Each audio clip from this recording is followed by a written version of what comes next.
اب وہ یہی اب جس بندے نے 60 کروڑ روپے کی ٹرانزیکشن اپنی بیٹی کے نام پہ کروا لیا اگر سراج درانی نے پورا اس کے لیے پیپلز پارٹی لاڑی ہے، کوئی اس سے پوچھنے کو تیار نہیں سراج درانی صاحب کو خدا کا خوف کریں.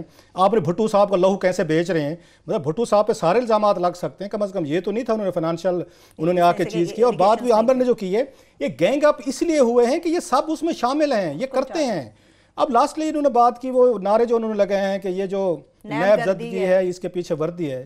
اب ہوا یہ ہے، آپ نے رینجرز کی بات کی، اب رینجرز کے پاس یہ ڈاکٹر عاصم حسین ان کی کسٹڈی میں تھا، اس نے کنفیشنل سٹیٹمنٹ وہاں سے دیا، سامنے ویڈیو آئی تھی. کیا ہوا اس کے بعد؟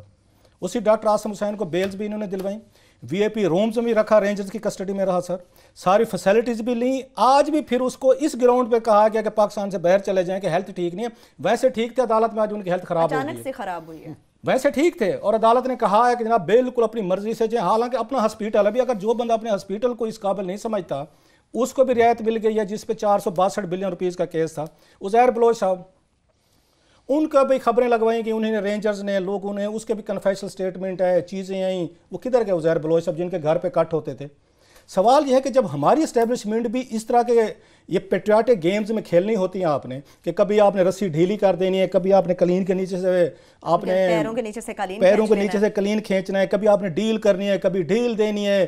اب ایک وہاں پہ آپ کو یاد ہوگا جنرل رحیل صاحب تھے تو پیپلز پارٹی کے ساتھ ایٹیٹیوڈ ڈیفرنٹ تھا کراچی میں، اور وہ کلین کر کے گئے. ویسے ٹو بی فیئر کراچی کا جو حال تھا بہتر کر کے گئے. ان کے جاتے ہی جو چیزیں آج کل ہو رہی ہیں وہ آپ کے سامنے، زرداری صاحب اور پیپلز پارٹی دوبارہ آپ کے سر پہ. نہ ہمیں اس کا ڈاکٹر عاصم حسین کا پتہ ہے، نہ ہمیں کاکا منظور کاکے کی ہمیں خبریں سنائی تھیں، رینجر نے سنوائی تھیں جناب، وہ غائب ہو گئے، ان کی کوئی خبر نہیں ہے. اس کے بعد جناب ڈاکٹر عاصم حسین صاحب کو بالکل اس میں دودھ سے وہ کیا کہتے ہیں بال کی طرح نکال کے لے گئے ہیں.